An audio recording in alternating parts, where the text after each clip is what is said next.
জানিয়ে দেব এই মুহূর্তে হাতে পাওয়া সর্বশেষ গুরুত্বপূর্ণ আপডেট বাংলা সংবাদ। শুরুতেই থাকছে রিমান্ডে সালমান এফ রহমান দিলেন গুরুত্বপূর্ণ তথ্য।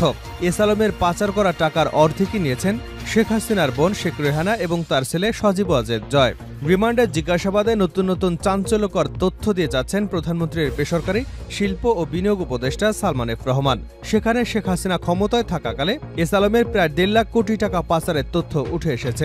পাচারের অর্ধেক টাকায় শেখ রেহানা এবং তার ছেলে সজীব ওয়াজেদ জয়কে দেওয়া হয়েছে বলে জানিয়েছেন সালমান এফ রহমান। রিমান্ডে সালমান এফ রহমান আরও জানিয়েছেন, নতুন নতুন প্রকল্প বের করা তাগাদা দিতেন শেখ হাসিনার পরিবারের সদস্যরা। নতুন প্রকল্প মানেই বড় অঙ্কের কমিশন, এর সবকিছুই জানতেন শেখ হাসিনা, তবে এগুলো জেনেও তিনি কখনো প্রতিবাদ করেননি। এবারে জানাবো বিএনপির সঙ্গে বৈঠক। রাশিয়ার রাষ্ট্রদূত নির্বাচনের সময়সীমা জানতে চেয়েছেন। বিএনপির মহাসচিব মির্জা ফখরুল ইসলাম আলমগীরের সঙ্গে দেখা করেছেন ঢাকায় রাশিয়ার রাষ্ট্রদূত আলেকজান্ডার ভিকেন্তিভেস মন্টিটোসকে। সকালে গুলশানে চেয়ারপারসনের কার্যালয়ে এ সাক্ষাৎ অনুষ্ঠিত হয়। সাক্ষাতে মহাসচিবের সাথে দলের স্থায়ী কমিটির সদস্য আমির খসরু মাহমুদ চৌধুরী এবং special assistant to the chairperson foreign affairs advisory কমিটির সদস্য শামা ওবায়দ উপস্থিত ছিলেন। জানিয়ে দেব চট্টগ্রামে দুর্বৃত্তের গুলিতে নিহত 2 জন। চট্টগ্রামের বাইজিদের কুরাইশ এলাকায় দুর্বৃত্তের গুলিতে 2 জন নিহত হয়েছেন। আজ বৃহস্পতিবার রাত 9টার দিকে ঘটনা ঘটে। নিহতরা হলেন মাসুদ কায়সার এবং মোহাম্মদ আনিস। জানিয়ে দেব মন্ত্রীর ফুফাতো ভাইয়ের বাসা থেকে কোটি টাকার সরকারি সামগ্রী উদ্ধার। পুলিশের যৌথ অভিযানে মেহেরপুরের কেশব পাড়ায় একটি বাড়ি থেকে বিপুল পরিমাণ সরকারি সামগ্রী উদ্ধার করা হয়েছে। বাড়িটি ভাড়া নিয়ে গোডাউন হিসেবে ব্যবহার করতেন সাবেক জনপ্রশাসন মন্ত্রী ফরহাদ হোসেনের ফুফাতো ভাই দোলন। উদ্ধারকৃত মালামালের বাজার মূল্য কোটি টাকা ছাড়িয়ে যাবে বলে ধারণা করা হচ্ছে। এদিকে যুবলীগের সাধারণ সম্পাদকের বিরুদ্ধে মাছ লুটের অভিযোগ। সাতকে নির্বিচারে বিল দখল করে 25 লাখ টাকার মাছ লুটের অভিযোগ উঠেছে এক ইউপি চেয়ারম্যান এবং যুবলীগ নেতার বিরুদ্ধে। জানা যায়, উপজেলার উত্তর খুরমা ইউপি মহিষাপুর গ্রামে বয়প্রাধিল বিলটি কয়েক বছর ধরে গায়ের জোরে দখল করে নিয়েছে আওয়ামী লীগ। এই বিলটি ভূমি মন্ত্রণালয় থেকে টেন্ডারের মাধ্যমে 6 বছরের জন্য লিজ নেন উপজেলার সৈলা আফজালবাদ ইউপির সরিষাপুর গ্রামের মৃত ব্রজেন্দ্র দাসের ছেলে রণজিৎ দাস। এবং সর্বশেষ জানাবো আন্তর্জাতিক সংবাদ। ইসরায়েলি মন্ত্রীদের উপর নিষেধাজ্ঞার পরামর্শ জোসেফ বোরেলের। ইসরায়েলের কয়েকজন মন্ত্রীর উপর নিষেধাজ্ঞা আরোপ করতে পরামর্শ দিয়েছেন ইউরোপীয় ইউনিয়নের পররাষ্ট্রনীতি বিষয়ক প্রধান জোসেফ বোরেল। ফিলিস্তিনিদের বিরুদ্ধে বিদ্বেষমূলক মন্তব্য করে যেসব ইসরায়েলি মন্ত্রী আন্তর্জাতিক আইন লঙ্ঘন করেছেন তাদের বিরুদ্ধে ইউরোপীয় ইউনিয়নের সদস্য রাষ্ট্রগুলো নিষেধাজ্ঞা দেবে কিনা তা জানতে চেয়েছেন তিনি। এতক্ষণ শিরোনাম শুনছিলেন, এবার বিস্তারিত। প্রিয় দর্শক, আপনি যদি এই চ্যানেলে নতুন হয়ে থাকেন, ভিডিওটি দেখতে দেখতে চ্যানেলটি সাবস্ক্রাইব করে আমাদের সঙ্গেই থাকুন। আর এই ভিডিও সম্পর্কে আপনি আপনার মূল্যবান মতামতটি কমেন্ট বক্সে জানিয়ে দিন। আর হ্যাঁ প্রিয় দর্শক, জানিয়ে দিন ভিডিওটি কোথা থেকে দেখছেন। এস আলমের পাচার করা টাকার অর্ধেকই নিয়েছেন শেখ রেহানা ও জয়।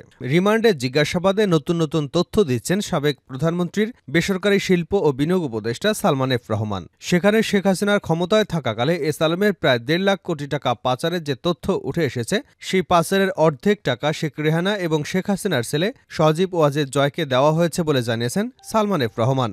রিমান্ডে সালমান এফ রহমান জানিয়েছেন, নতুন নতুন প্রকল্প বের করার তাগাদা দিতেন শেখ হাসিনার পরিবারের সদস্যরা।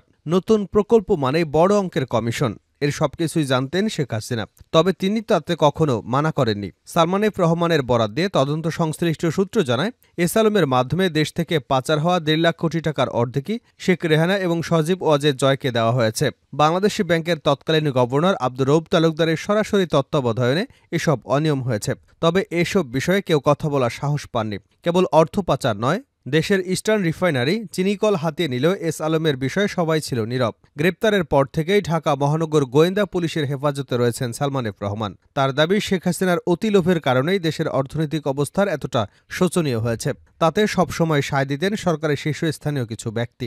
শেখ হাসিনাকে বোঝাতে গিয়ে অনেকেই ছিটকে পড়েছেন, কারণ তিনি সবসময় তার নিজের সিদ্ধান্তেই অটল থাকতেন। তদন্ত সূত্রে জানা যায়, রাষ্ট্রায়ত্ত জনতা ব্যাংকে লুটপাটের জন্য বেছে নিয়েছিলেন সালমান এফ রহমান। তাই নিজের পছন্দ মতো চেয়ারম্যান এবং এমডি নিয়োগ দিতেন। পছন্দ না হলে নিয়োগপ্রাপ্ত ব্যক্তিকে ব্যাংকে যোগদান করতে দিতেন না। কেউ যোগদান করে ফেলেও অনিয়ম এবং দুর্নীতির অভিযোগ দিয়ে পদত্যাগে বাধ্য করতেন। বাণিজ্য মন্ত্রণালয়ের সাবেক সচিব হেদায়েতুল্লাহ আল মামুনকে জনতা ব্যাংকের চেয়ারম্যান নিয়োগ করা হলেও সালমান এফের পছন্দ না হওয়ায় তিনি যোগদান করতে পারেননি। একইভাবে কেন্দ্রীয় ব্যাংকের সাবেক পরিচালক ডক্টর জামাল উদ্দিন আহমেদ জনতা ব্যাংকের চেয়ারম্যান হিসেবে যোগদান করলেও দুর্নীতির অভিযোগে তাকে পদত্যাগে বাধ্য করেন।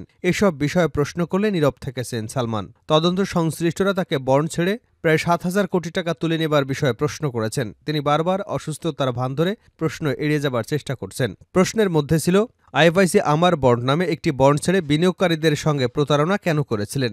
বন্ডটি আসলে বেক্সিমকো গ্রুপের আবাসন কোম্পানি শ্রীপুর টাউনশিপ লিমিটেডের ছিল কিনা, কারণ এই বন্ডের মাধ্যমে ১,০২০ কোটি টাকা তুলে নেওয়া হয়েছে। তদন্ত সংশ্লিষ্টরা প্রতিবেদনে বলেছেন, তাদের কাছে তথ্য এসেছে সুকুক বন্ডের মাধ্যমে সালমান এফ রহমান তুলে নিয়েছেন ২,২৫০ কোটি টাকা। এই বন্ড কেনার জন্য ব্যাংকগুলোকে বাধ্য করেছেন তিনি। প্রথম দিকে ব্যাংকগুলো বিনিয়োগে রাজি না হয়, পরবর্তীতে বাংলাদেশ ব্যাংক থেকে সার্কুলার জারি করানো হয় যাতে ব্যাংকগুলো বন্ডে বিনিয়োগে বাধ্য হয়। তবে বারবার নিজের অসুস্থতার দোহাই দিয়ে প্রশ্ন এড়িয়ে যাবার চেষ্টা করছেন সালমান এফ রহমান। রাশিয়ার রাষ্ট্রদূত নির্বাচনের সময়সীমা জানতে চেয়েছেন আমির খসরু। বিএনপির মহাসচিব মির্জা ফখরুল ইসলাম আলমগীরের সাথে দেখা করেছেন ঢাকায় রাশিয়ার রাষ্ট্রদূত আলেকজান্ডার ভিকেন্তিয়েভিচ মান্টিটোস্কি। সকালে গুলশানের চেয়ারপারসনের কার্যালয়ে এ সাক্ষাৎ হয়। সাক্ষাতে মহাসচিবের সাথে দলের স্থায়ী কমিটির সদস্য আমির খসরু মোহাম্মদ চৌধুরী এবং special assistant to the chairman's foreign affairs advisory কমিটির সদস্য শামা উপস্থিত ছিলেন। ঘণ্টাব্যাপী বৈঠকের পর আমির খসরু সাংবাদিকদের বলেন, দুদেশের মধ্যে ব্যবসা বাণিজ্য, বিনিয়োগ, বৈজ্ঞানিক, জ্বালানি এবং সাংস্কৃতিক সহযোগিতার বিষয়ে আলোচনা হয়েছে। রাশিয়া জানতে চাচ্ছে বর্তমান অবস্থা এবং ভবিষ্যতে এই সংকট উত্তরণ নিয়ে আমরা কি চিন্তা করছি। আমাদের তরফ থেকে পরিষ্কার বলা হয়েছে যে বিএনপি সকলের সাথে সম্পর্কে বিশ্বাসী। কোনো বিশেষ দেশ বা আলাদাভাবে আমরা কাউকে দেখি না। সকল দেশের সাথে সম্পর্ক থাকবে। বাংলাদেশের মানুষের সাথে রাশিয়ার মানুষের সম্পর্ক থাকবে। দুদেশের সম্পর্ক থাকবে। সহযোগিতার ক্ষেত্রে আমরা যেটা বলেছি, ব্যবসা বাণিজ্য সহ বিভিন্ন ক্ষেত্রে সহযোগিতা নিয়ে আলোচনা হয়েছে। পর্যটন খাতে রাশিয়ার সাথে সহযোগিতার বিষয়টি নিয়ে আলোচনা হয়েছে বলে জানিয়েছেন তিনি। রাশিয়া একটি বিশাল দেশ, সেখানে ট্যুরিজমের সুযোগ আছে। তারা এখানে বোধহয় একটা অফিস খুলতে চাচ্ছে, ভবিষ্যতে ব্যাংকের শাখা করতে চাচ্ছে, আমরা স্বাগত জানিয়েছি। আমির খসরু বলেন, এছাড়া বাংলাদেশের বর্তমান প্রেক্ষাপট, নির্বাচন ইত্যাদি বিষয়ে তারা জানতে চেয়েছেন। আমরা বলেছি, ইতিমধ্যে আমাদের অবস্থান পরিষ্কার করেছি। যত শীঘ্রই অন্তর্বর্তীকালীন সরকার নির্বাচনের মাধ্যমে নির্বাচিত সরকারের কাছে ক্ষমতা হস্তান্তর করবেন। টাইম ফ্রেম জানতে চেয়েছে। আমরা কোনো টাইম ফ্রেম বলিনি। আমরা বলেছি যে আমরা এই অন্তর্বর্তীকালীন সরকারকে এবং তাদের কার্যক্রমে আমরা পূর্ণ সমর্থন দিচ্ছি। যত তাড়াতাড়ি সম্ভব রিফর্মগুলো নিয়ে আলোচনা হবে, সেগুলো তাড়াতাড়ি করে একটা নির্ধারিত সময় সুষ্ঠু নির্বাচন হবে।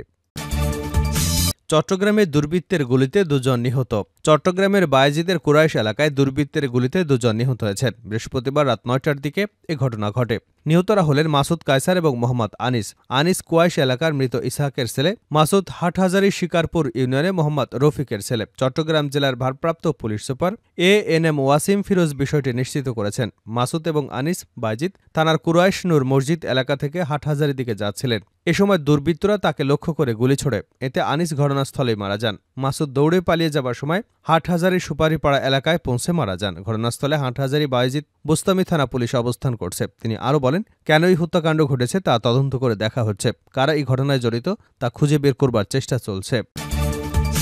মন্ত্রীর ফুফাতো ভাইয়ের বাসা থেকে কোটি টাকার সরকারি সামগ্রী উদ্ধার। পুলিশের যৌথ অভিযানে মেহেরপুরের কেশবপাড়ায় একটি বাড়ি থেকে বিপুল পরিমাণ সরকারি সামগ্রী উদ্ধার করা হয়েছে। বাড়িটি ভাড়া নিয়ে গোডাউন হিসেবে ব্যবহার করতেন সাবেক জনপ্রশাসন মন্ত্রী ফরহাদ হোসেনের ফুফাতো ভাই দোলন। উদ্ধারকৃত মালামালের বাজার মূল্য কোটি টাকা ছাড়িয়ে যাবে বলে ধারণা করা হচ্ছে। বৃহস্পতিবার রাতে মেহেরপুরের পৌর শহরের কেশবপাড়ায় সুরমান আলীর বাড়িতে অভিযান পরিচালিত হয়। সদর উপজেলা প্রশাসন, পুলিশ এবং সেনাবাহিনী এই যৌথ অভিযান পরিচালনা করে। যৌথ অভিযানে উদ্ধারকৃত মালামালের মধ্যে রয়েছে বিনামূল্যে বিতরণের জন্য কোরআন শরীফ, বিভিন্ন ধরনের ক্রীড়া সামগ্রী, সেলাই মেশিন, হুইলচেয়ার, চিকিৎসকদের অ্যাপ্রন, পিপি, শাড়ি, লুঙ্গি, থ্রিপিস, শিক্ষার্থীদের টিফিন বক্স আরও বিভিন্ন ধরনের মালামাল। প্রতিটি জিনিসের গায়ে লেখা রয়েছে বিক্রয়ের জন্য নহে। বাড়িটির মালিক সুরমান আলী জানান, ১ বছর পূর্বে ২ তলা বাড়িটির নিচতলায় একটি ফ্ল্যাট ভাড়া নেন ফরহাদ হোসেনের ফুফাতো ভাই শাহজাহান সিরাজ ওরফে দোলন। মাসে ভাড়া প্রদান করতেন ৬,০০০ টাকা।